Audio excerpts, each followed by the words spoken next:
बसीर और फरहाना में हर दिन का एक नया झगड़ा होना तय हो गया है, ऐसा लग रहा है अब बिग बॉस देखने के बाद में। ऐसा हुआ है, आपको पता होगा कल जो इन लोगों की लड़ाई हुई थी उसमें बसीर ने जो ये फरहाना है इसका मेकअप पाउच छुपा के रख दिया था।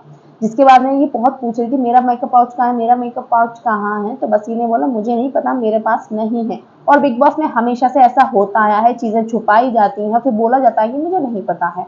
अब क्या होता है, जब सुबह को वो तैयार होके घूम रही थी, मतलब साड़ी वगैरह पहन ली थी उसने अपनी फरहाना ने, लेकिन उसका मेकअप नहीं हुआ था और शायद से वो दूसरों से मांग के कर रही थी। तो बसीर को ये चीज फिर थोड़ी लगी और बसीर गया, मेकअप का पाउच लेकर आया और उसने उसके हाथ में दे दिया कि ले मेकअप का पाउच ये रहा। और अब मैं सोच सकता हूँ कि शायद से हमारा जो ये वॉर चल रहा है बीच में, ये खत्म हो जाएगा। जिसके बाद फरहाना बोलती है ये करने के बाद में तुझे लगता है कि वॉर खत्म हो जाएगा। तो फिर उसने बोला बसीर ने कि ठीक है फिर करो जो करना है, फिर मैं ही बता दूंगा। इसी बात पे दोनों में आर्ग्यूमेंट होने लग गया। बसीर बाहर आ गया, फरहाना भी साथ में ही। फरहाना बोली पाउच दिखा के, देखो देखो देखो, सब लोग को से मैंने कहा था इसी के पास है और ये मना कर रहा था और सब लोग इसी पे यकीन कर रहे थे कि हाँ नहीं होगा इस पे। तो जिसके बाद में पता नहीं नेहल कहाँ से बीच में आ गई, मुझे तो नेहल वहां बैठी हुई थी बाहर गार्डन एरिया में, बसीर वहीं बैठ गया था जाकर।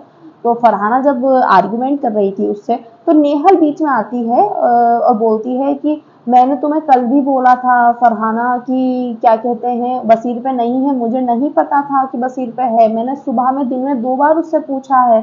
और फिर उसके बाद बसीर ने पता नहीं उसको क्या बोला कि अरे जाओ तुम जाओ, पता नहीं वो क्यों गर्म हो रही थी, मुझे समझ में नहीं आ रहा। नेहल का तो कोई पॉइंट ही नहीं था इसमें, नेहल कहाँ से बीच में आ गई जो खुद कूद गई बीच में बोलने के लिए। बसीर का फरहाना का चल रहा था, फिर नेहल उसको ले जाने लगी फरहाना को कि चलो चलो चलो यहाँ से चलो, इसका दिमाग हर टाइम गर्म रहता है, सबसे लड़ता रहता है। तो बसीर ने बोला अरे जाओ तुम यहाँ से, ठीक है। उसके बाद में फिर फरहाना दोबारा से आती है कि फिर वो उनका अब्यूजिव लैंग्वेज स्टार्ट हो गया। फरहाना देने लगी बहुत ही नीच आदमी है तू, ये है तू वो है। और उसके बाद फिर बोलती है कि मैं तेरी जिंदगी जहन्नुम बना दूंगी जब तक यहाँ पर रहूंगी, मेरा नाम भी फरहाना नहीं है अगर मैंने तेरी जिंदगी जहन्नुम नहीं बना दी तो। बसीर ने कहा इससे भी ज्यादा होगा अगर तू करेगी तो। फिर दोबारा से वहीं पर फिर जिशान बैठे हुए थे, जिशान ने कहा कि मुझे नहीं पता था तू ऐसा कर सकता है। तो बसीर ने बोला कि अगर मुझे छुपाना होता या डर होता, पहले तो मैं इसको देता नहीं, दूसरी बात मैं चाहता तो चुपचाप से उसके बेड पर रख के आ सकता था, लेकिन मैंने खुद से हाथ से निकाल के दिया है मेकअप का पाउच। और उसने फरहाना को भी बोला कि शुक्र मान कि मैंने तुझे दे दिया, वरना तू इधर उधर घूम रही होती ढूंढती भी। तो मुझे बसीर का पॉइंट यहाँ पे ठीक लगा, एटलीस्ट उसने दे तो दिया ना निकाल के, लोग डिस्ट्रॉय कर देते भाई, डस्टबिन में डाल देते। बिग बॉस 14 में जो मेकअप बॉक्सों की हालत हुई है, जो मेकअप को बिल्कुल बर्बाद किया गया है, इतना महंगा महंगा सबका, ये लोग तो रो जाते इतने में। और वो जो है क्या नाम है उसका, निकी तंबोली का इतनी फैंसी फैंसी पैलेट्स वगैरह तोड़ दी थी, जिसमें सिद्धार्थ शुक्ला ने भी बोला था कि निकी मैं तुझे दिलाऊंगा, तू मुझे अपना ब्रांड बता, लेकिन तेरे जो खेलने की स्पिरिट है ना वो बहुत जज्बा तेरा बहुत जबरदस्त है।